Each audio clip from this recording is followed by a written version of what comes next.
One of the reasons I came to America was to work with, the last remaining great choreographer of that generation. I was right at the end of the Macmillan era in the UK. He died when I first joined the company there, and so a big incentive for me to come to America was not only to dance the Balanchine repertoire, but also to work with Jerome Robbins. And it worked really well for me because I think he saw something in me that worked for his ballets. I was fortunate enough to dance my first role with the New York City Ballet in a Robbins ballet, just in the core of I'm Old-Fashioned, but it was really so exciting for me to be in America dancing in an American ballet. And it was very soon after that that Mr. Robbins cast me in Dances at a Gathering as the Brick Boy, which is kind of the lesser role within the work, but they're all sort of principal roles. And there was one lift in the pas de deux that I was not quite yet strong enough to achieve. And every show, every rehearsal leading up to the performance, I missed it. And then every performance, I missed it as well. And after every show, Jerry would come backstage and he would say, I had this fear that this was the time that he was going to come back and say, "You're out of it, kid. You can't. You're not making the grade." And every time, instead of saying that, he would come back and he'd say, "Next time." So, and it was quite a while. I mean, it was well over a year before I actually was able to achieve the lift.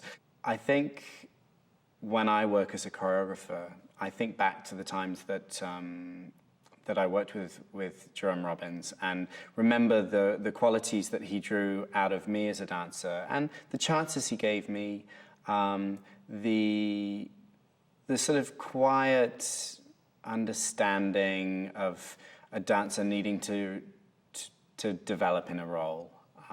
My experience with him was always that he was very generous, even though he sometimes outwardly seemed kind of rather angry and fierce.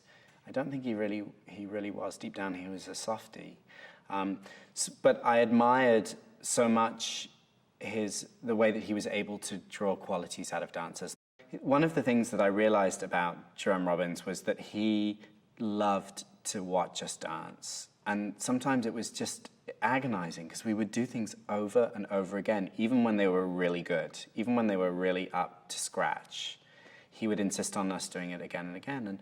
And I would watch his expression, and as tired as we would do it over and over again for him. And he would just kind of sit there. It was like we were performing for him.